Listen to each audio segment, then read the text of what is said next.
Bom, é incrível a gente notar como grandes transformações da economia acabam deixando marcas físicas totalmente permanentes no mundo ao nosso redor.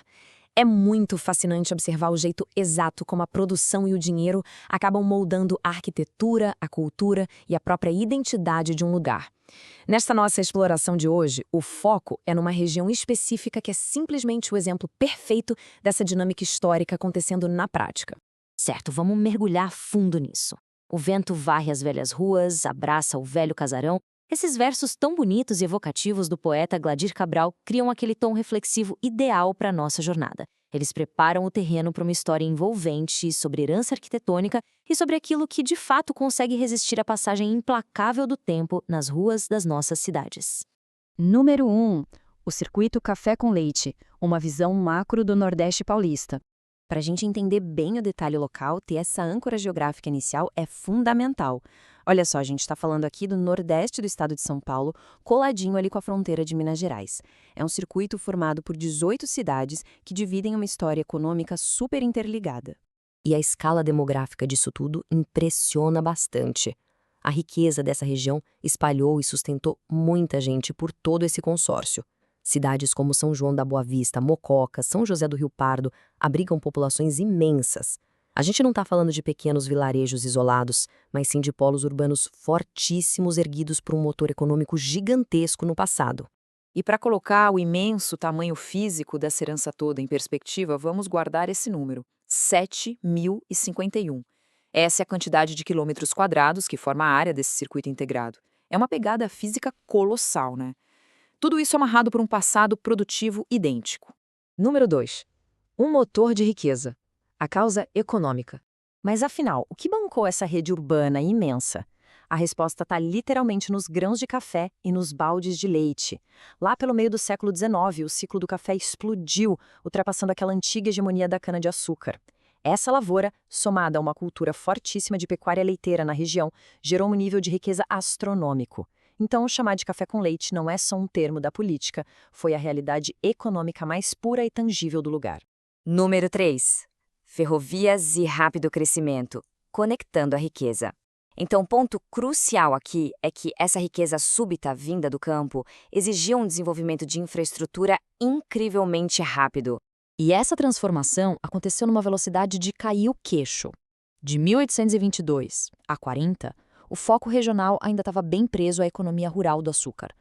Mas logo na virada para 1840, o núcleo urbano começa a se consolidar com força total. O que puxou isso? A chegada massiva das estradas de ferro mogiana e paulista, principalmente ali nas décadas de 70 e 80. Foi literalmente o capital das ferrovias que construiu as fundações dessas cidades. Número 4. Herança arquitetônica de Mococa, o foco micro. Dando um zoom bem de perto para a gente ter uma ideia do nível dessa vitrine arquitetônica, o número 52 resume bem o cuidado desse levantamento histórico. Essa é a quantidade exata de construções históricas mega relevantes que foram catalogadas só na cidade de Mococa. Dá para imaginar o esplendor disso? São 12 fazendas rurais incríveis e nada menos que 40 casarões urbanos espetaculares. Isso ilustra de forma brilhante o impacto de todo aquele capital concentrado no meio da cidade. O esplendor de mansões neoclássicas surgindo assim mostra exatamente como o dinheiro que vinha pelos trilhos e nas sacas de café resultou numa arquitetura luxuosa, eclética, cheia de detalhes estéticos de tirar o fôlego. A lógica por trás dessas fachadas imponentes é super direta. Arquitetura pela arquitetura. A elite agrícola da época fez questão de financiar a vinda de mestres de obras e grandes arquitetos lá para o interior. O objetivo não era construir habitações básicas e funcionais. A ideia era criar verdadeiras obras de arte, ostentando poder em cada pequeno adorno da construção. Número 5. Um legado cultural vivo, além dos tijolos. Vamos avançar e ver como isso se constrói na prática hoje em dia. O mais fascinante é que o circuito não está congelado nos tijolos do passado. Ele respira vivo nas tradições. O artesanato é uma dessas identidades ininterruptas, tipo o trabalho maravilhoso em cerâmica lá de Tambaú. Essa relação visceral entre a mão do artista e a matéria bruta é o que dá o pontapé inicial em tudo. Tem uma simetria linda nisso. Aquela mesma dedicação, aquela meticulosidade dos antigos construtores, a gente vê hoje firme e forte nas mãos dos artesãos dando a forma inicial ali na argila. Ver a argila sendo alisada girando no torno é a prova de uma continuidade incrível.